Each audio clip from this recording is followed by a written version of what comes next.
புதிய அரசாங்கத்தின் அமைச்சரவை அமைச்சர்கள் ஜனாதிபதி அனுரகுமார திசாநாயக்க முன்னிலையில் இன்று முற்பகல் சத்திய பிரமாணம் செய்து கொண்டனர். ஜனாதிபதி செயலகத்தில் இடம்பெற்ற இந்த நிகழ்வில் பிரதமர் உட்பட 21 அமைச்சரவை அமைச்சர்கள் பதவி பிரமாணம் செய்து கொண்டனர். முதலாவதாக புதிய பிரதமராக ஹரிணி அமரசூரிய பதவி பிரமாணம் செய்து கொண்டார்.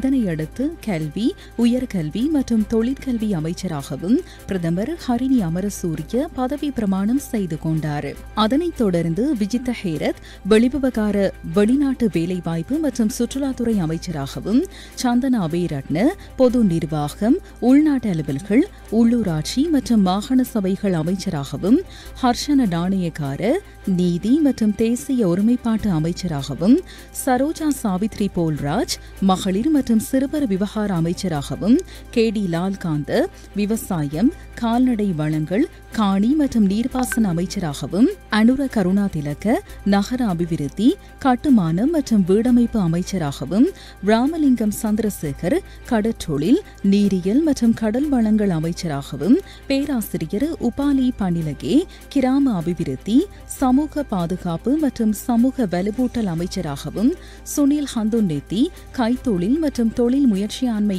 அபிவிருத்தி அமைச்சராகவும், ஆனந்த விஜயபால பொதுமக்கள் பாதுகாப்பு மற்றும் நாடாளுமன்ற அலுவல்கள் அமைச்சராகவும், விமல் ரத்நாயக்க போக்குவரத்து, நெடுஞ்சாலைகள், துறைமுகங்கள் மற்றும் சிவில் விமான சேவைகள் அமைச்சராகவும், பேராசிரியர் ஹினிதும சுனில் செனவி புத்த சாசன, சமய மற்றும் கலாசார அலுவல்கள் அமைச்சராகவும், வைத்தியர் நளிந்த ஜெயதிஸ்ஸ சுகாதாரம் மற்றும் ஊடகத்துறை அமைச்சராகவும், சமந்த வித்யாரட்ன பெருந்தோட்ட மற்றும் சமூக உட்கட்டமைப்பு அமைச்சராகவும், சுனில் குமார் கமகே இளைஞர் விவகார மற்றும் விளையாட்டுத்துறை அமைச்சராகவும், வசந்த சமரசிங்க